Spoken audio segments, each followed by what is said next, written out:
Los mejores líderes no solo lideran, sino que saben cuándo ser seguidores.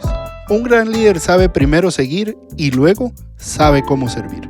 Estás escuchando Influencia e Impacto porque todos están mejor cuando el líder mejora.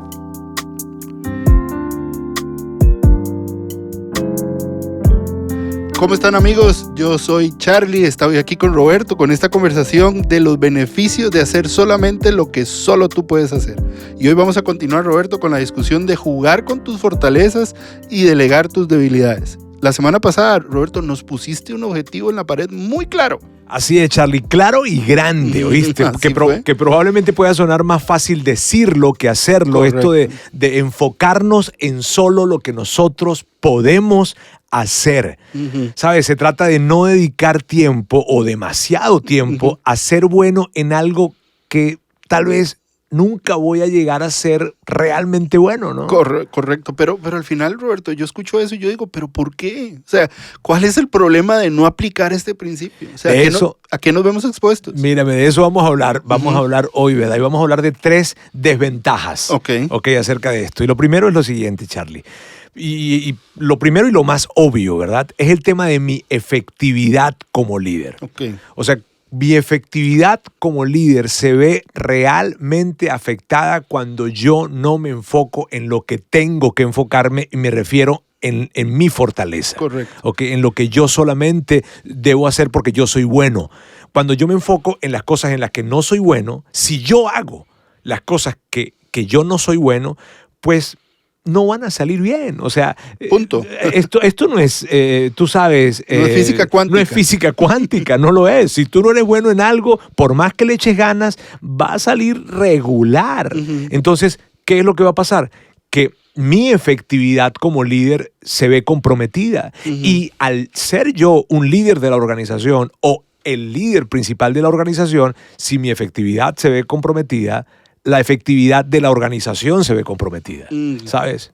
Ok, no, y hablábamos sobre diferentes ejemplos. Por ejemplo, en la organización en la que tú lideras, hay muchas reuniones a las que tú asistes, pero no lideras. Así es. De hecho, efectivamente es así. Y probablemente se puede ver un poco extraño esto, ¿no? O sea, ¿cómo de que tú eres el líder principal de la organización y vas a reuniones dentro de tu organización que no lideras? Mira, ¿Cómo es que cualquier lugar en el que tú estás presente como líder, no eres el que lidera inmediatamente, ¿verdad? Esa idea es sumamente importante, porque mírame, yo creo que un líder que quiere ser parte, ¿verdad? O aportar en un área en la que no es su competencia principal, no es su habilidad principal o no es su responsabilidad primordial, está bien, no debería liderar esa junta. Asistir está bien, participar está bien, pero no debería sentarse al final de la mesa, me refiero a dirigir la junta, no debería estar en la cabeza de la mesa, por decirlo de alguna manera, dirigiendo la junta. Puedes asistir y eso de que asista lo va a determinar la madurez y la salud del equipo. Claro. Porque puede ser que inclusive solamente por el hecho de asistir las otras personas del equipo se sientan intimidadas. Claro, y es una cultura que se va creando dentro del equipo, porque si la cultura en ese sentido, la madurez del equipo no está en ese momento, tus palabras como líder pesan 1 tonelada, ¿verdad? Totalmente. Y al final no nos podríamos desviar por ese lado y hablar solo de eso en el podcast, pero mencionaste 3 desventajas de no aplicar este principio. ¿Cuál es la segunda? Bueno, Charlie, siguiendo con la lógica de la primera, ¿verdad? Si la primera era que la primera desventaja es que mi efectividad como líder se va a ver afectada, la segunda es la efectividad de los demás se va a ver afectada, la efectividad de los demás líderes se va a ver afectada, porque si yo estoy a cargo de cosas de las que yo no soy bueno, pues van a haber problemas.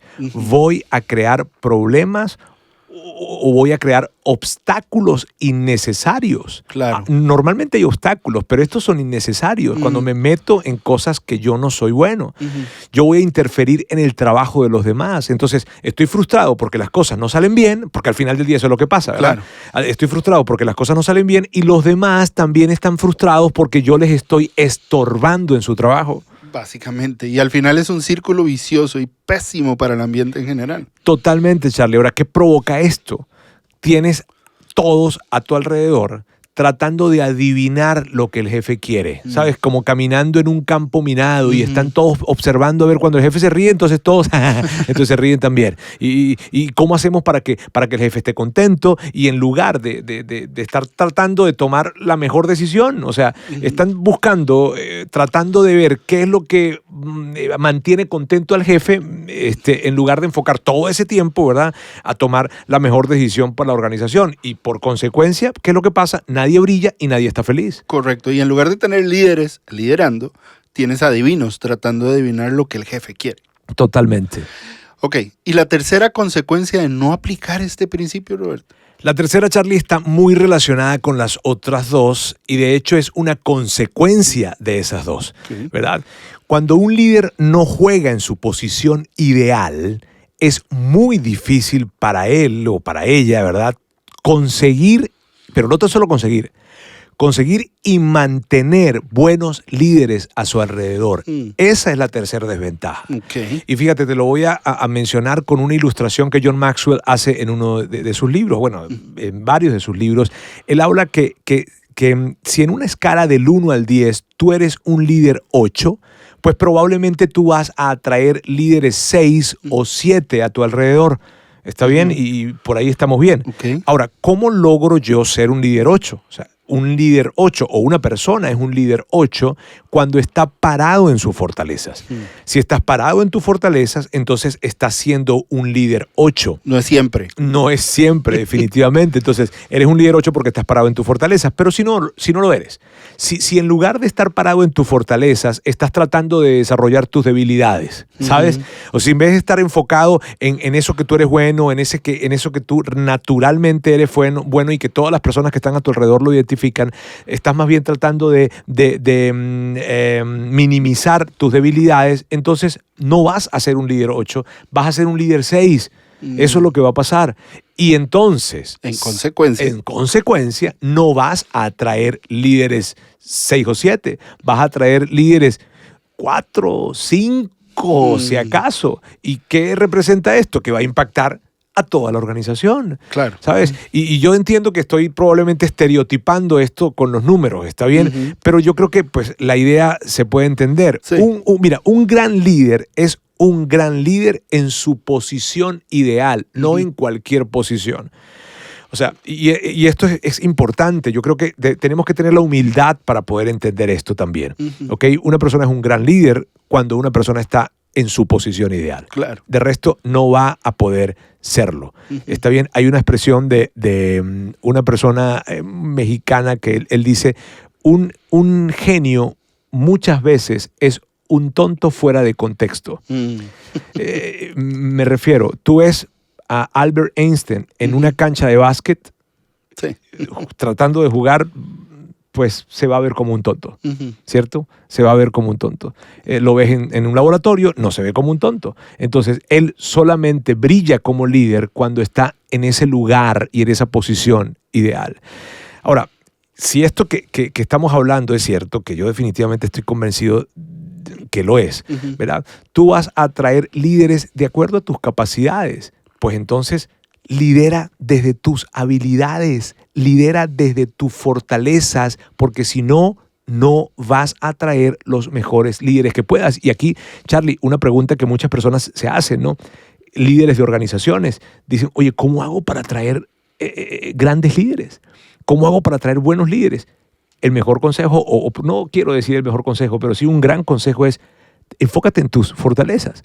Trabaja en tus fortalezas, porque al trabajar en tus fortalezas vas a ser un líder 8, por lo tanto vas a atraer líderes buenos a la organización. Tus chances de traer mejores líderes van a ser siempre mejor si estás liderando desde tus fortalezas, ¿verdad? Órale, chale.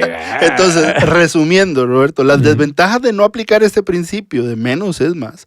Número 1 es tu efectividad como líder se va a ver afectada.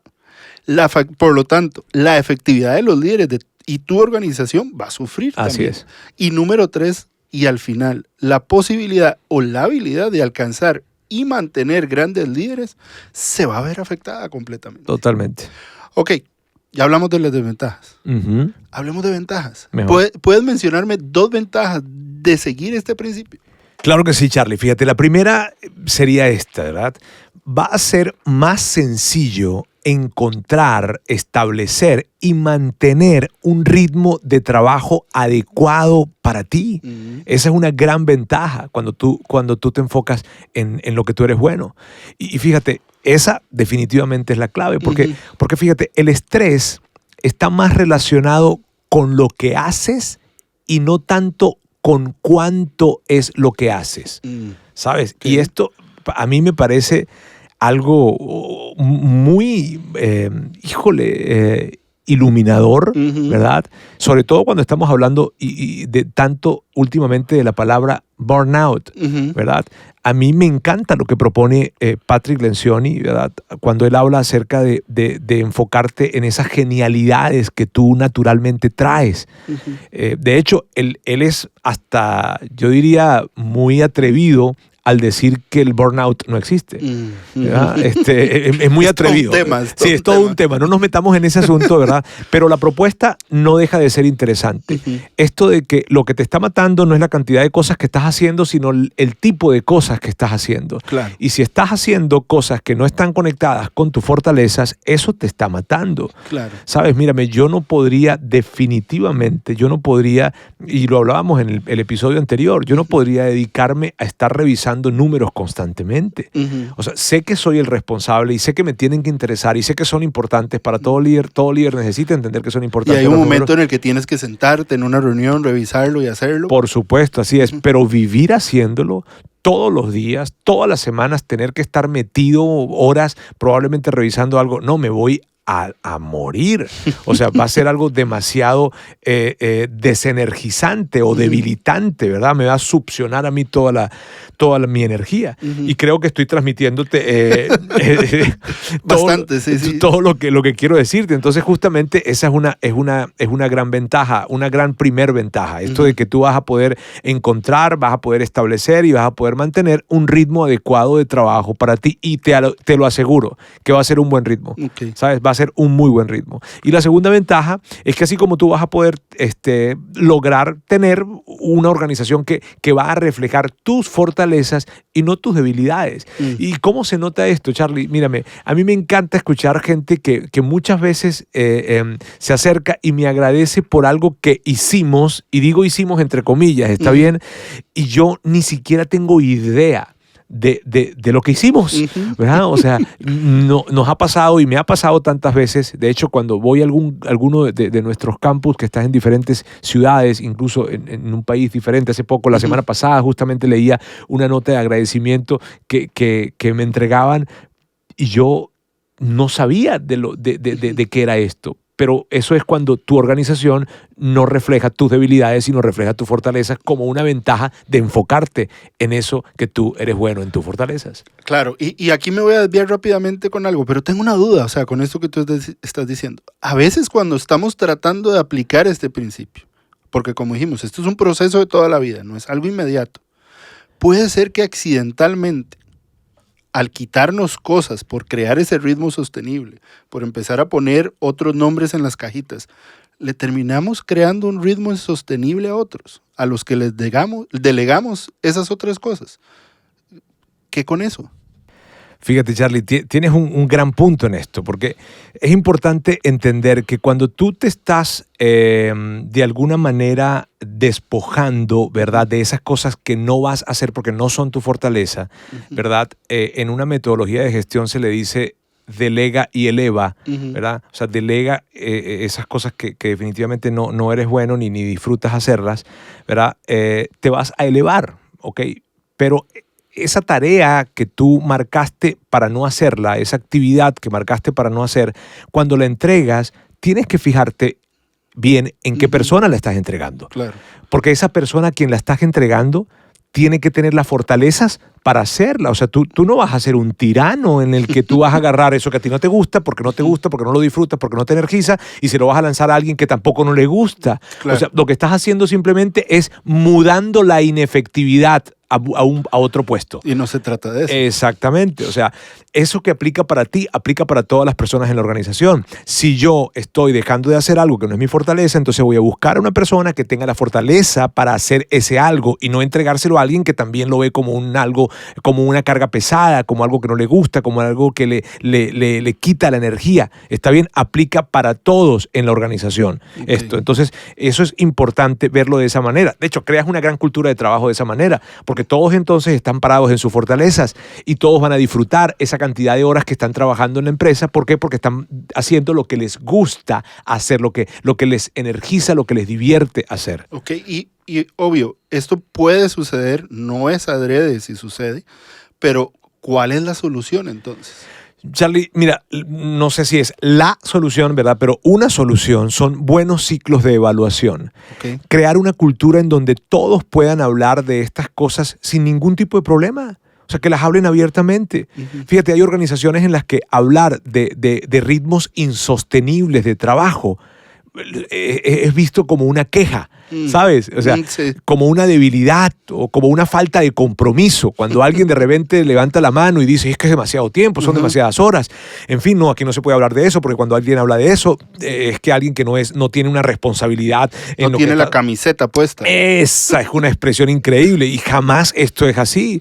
Lo último que una organización debería desear hacer con su gente es meterlos en un ritmo insostenible de trabajo, en exceso de horas. Y fíjate esto, puede ser que alguien, y esto es algo curioso porque es uno de los beneficios también, cuando alguien está parado sobre sus fortalezas, inclusive sí, puede llegar a trabajar un exceso de horas, pero no es algo que lo drena, lo desenergiza. Y no estoy alentando a las organizaciones a que tengan a su gente trabajando en exceso de horas. Está bien, pero es una realidad.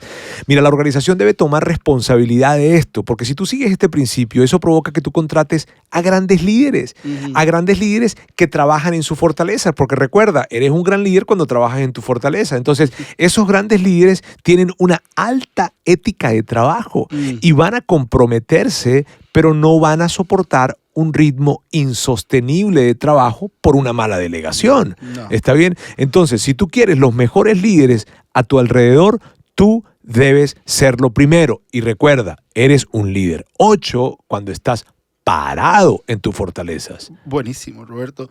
Ahora bien, ya para terminar, habíamos hablado que tenemos un ejercicio que nos puede ayudar a empezar a crear este camino para buscar ese principio de menos es más. Cuéntanos un poco de eso. Así es, Charlie. Mira, estas son preguntas de descubrimiento para ti como líder, ¿bien? Y son 3, ¿ok? Esas preguntas son preguntas que yo reviso cada cierto tiempo, anualmente, incluso hay veces con una frecuencia más corta las hago y me ayudan a buscar ese objetivo, ¿sabes? A mantenerme persiguiendo ese ideal. ¿Okay? No son preguntas que probablemente tú puedas responder rápidamente, ¿ok? Porque son preguntas para darles tiempo, para poder realmente pensar y reflexionar, ¿ok? La pregunta número 1, que yo más bien diría el grupo de preguntas, ¿ok? Porque no sería, o sea, es una que cataliza varias del mismo color, no tiene que ser exclusivamente esta, pero la pregunta en sí es esta. ¿Qué haces que sea casi sin esfuerzo? Eso que tú haces que desde tu perspectiva lo haces prácticamente sin esfuerzo, pero que parece una tarea de enormes proporciones para otras personas. Claro. ¿Qué haces que sea casi sin esfuerzo desde tu perspectiva, ¿ok? Pero parece que es hasta una tarea desalentadora para otras personas, ¿ok? Yo, por ejemplo, hablo con personas que la idea de pararse enfrente de un escenario o de un público a dar algunas palabras es aterrador. Claro, sí. Sin embargo, para mí es algo que me energiza, ¿ok? Entonces, insisto en esto, ¿no? La pregunta, ¿qué haces que prácticamente es para ti sin esfuerzo? Claro, no, y la mente me está dando vuelta y podría decirte un montón de cosas. Pero dime, ¿cuál es el segundo grupo de preguntas entonces? Sería este. ¿En qué áreas la gente te considera el indicado? Esa persona que tú sabes es a la que van a buscar. ¿Qué facetas de tu trabajo te dan energía? Apóyate en eso. ¿Qué facetas de tu trabajo te drenan la energía? ¿Cuáles cosas en tu trabajo desearías poder dejar de hacer? Y por favor no digas todo, ¿está bien? Pero sí, ¿cuáles son esas que primordialmente dejarías de hacer? Y esas son buenas preguntas. No, y mira, y puede ser que alguien nos esté escuchando y más bien se desanime en pensar en esto y dice, no, es que son tantas cosas. Pero en serio, necesitas saber las respuestas de estas preguntas. Aunque no puedes actuar de inmediato, necesitas saberlas porque te va a permitir aclarar tu mente, clarificar el camino y saber qué es lo que debes empezar a hacer para ser más intencional en eso que tú eres bueno, que te va a hacer un mejor líder, va a crear un mejor departamento, una mejor división, una mejor organización al final del día. Y eso es lo que todos queremos. Ok, dijiste 3 preguntas. ¿Cuál es esta tercera pregunta o tercer ejercicio de autodescubrimiento? Charlie, antes de decirte la tercera, es importante lo que estamos hablando en términos de dedicarte el tiempo a sentarte y pensar en esto. Sabes, muchos líderes, porque como somos movidos a la acción, ¿verdad? Muchos líderes son movidos a la acción y probablemente tú nos estás viendo, nos estás escuchando y te identificas con el tema de movido a la acción. Entonces, muy probablemente le des poco tiempo al pensamiento.